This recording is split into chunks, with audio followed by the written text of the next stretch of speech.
Hello everybody, welcome back to Screenstars. I'm here today to bring you my review for the 2022 horror thriller Blood in the Water, a film that is directed by Dominic Nutter, and it stars Jamie Robertson, Andrew Rolfe, Amanda-Jade Tyler, Georgie Banks, Michael Hoad, Brendan Jones and Hannah Ponting.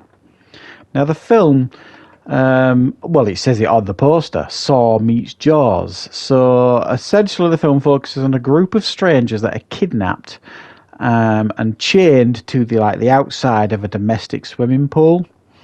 And there's a mysterious voice on a tannoy forcing them to confront and admit their crimes, because they all seemingly have committed a crime and got away with it. And they're all also linked in another way as well. So they have to admit their crimes, otherwise they're going to be punished. And the way they're going to be punished is there is, as amazingly stupid as it sounds, there is a great white shark waiting for them in this domestic swimming pool, ready to have its lunch. If they don't admit their crimes, one at a time, they will be dragged into the water so the shark can eat them up. Right.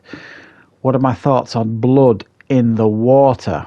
Well, this is a low-budget, UK-based film. It's produced by Scott Jeffries, who churns out an awful lot of low-budget films. I probably review at least half a dozen to a dozen of his a year on this channel.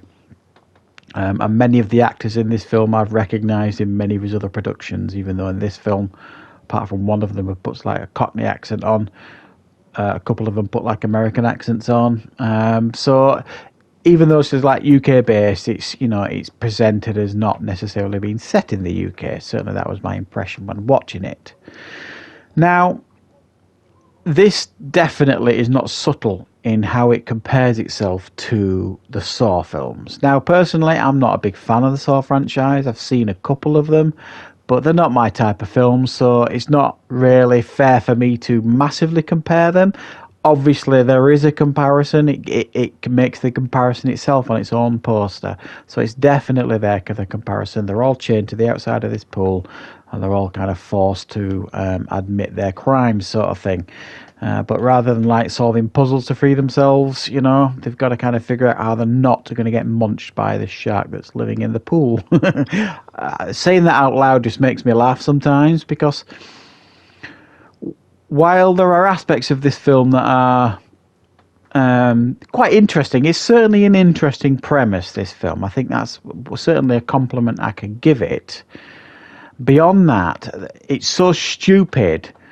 I really struggled to take it seriously. I just kept thinking to myself, how on earth did they get a great white shark in a domestic pool? They never really cover it.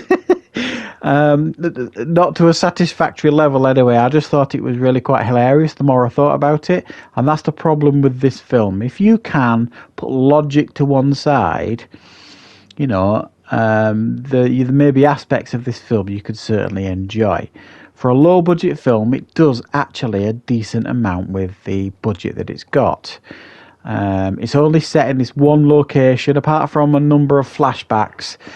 And we get flashbacks when these characters start reflecting on what they've done in their past. When they start admitting their crimes and things, you get like some brief flashbacks in black and white sort of thing in regards to what they did, to kind of flesh out who they are and all that kind of stuff.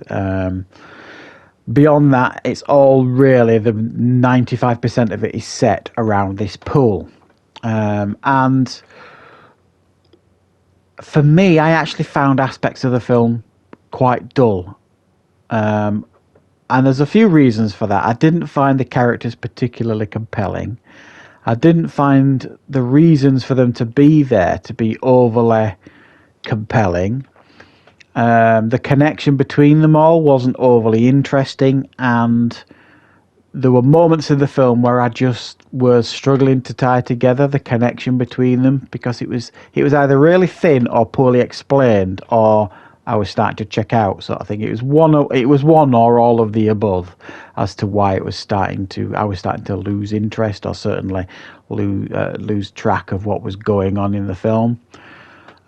Which is a bit of a shame, but it's a bit of a drag, because for much of this film, you just get these characters on the side of the pool arguing.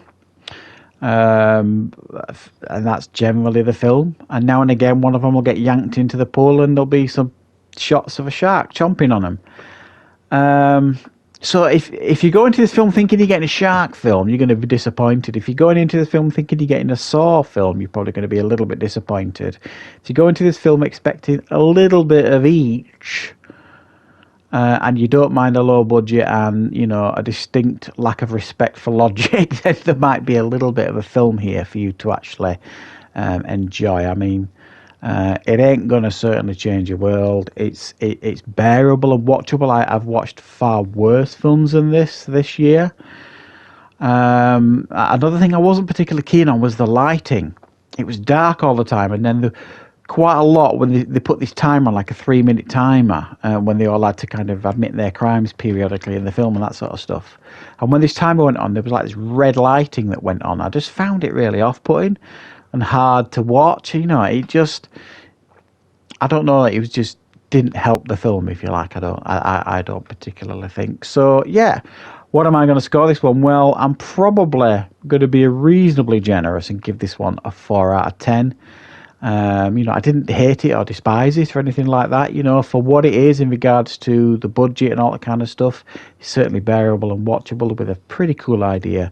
It's just executed fairly poorly, I would have to say. So let me know in the comments if you've seen this film, what you thought of it. And of course, I'll be back with loads more content on the channel very, very soon.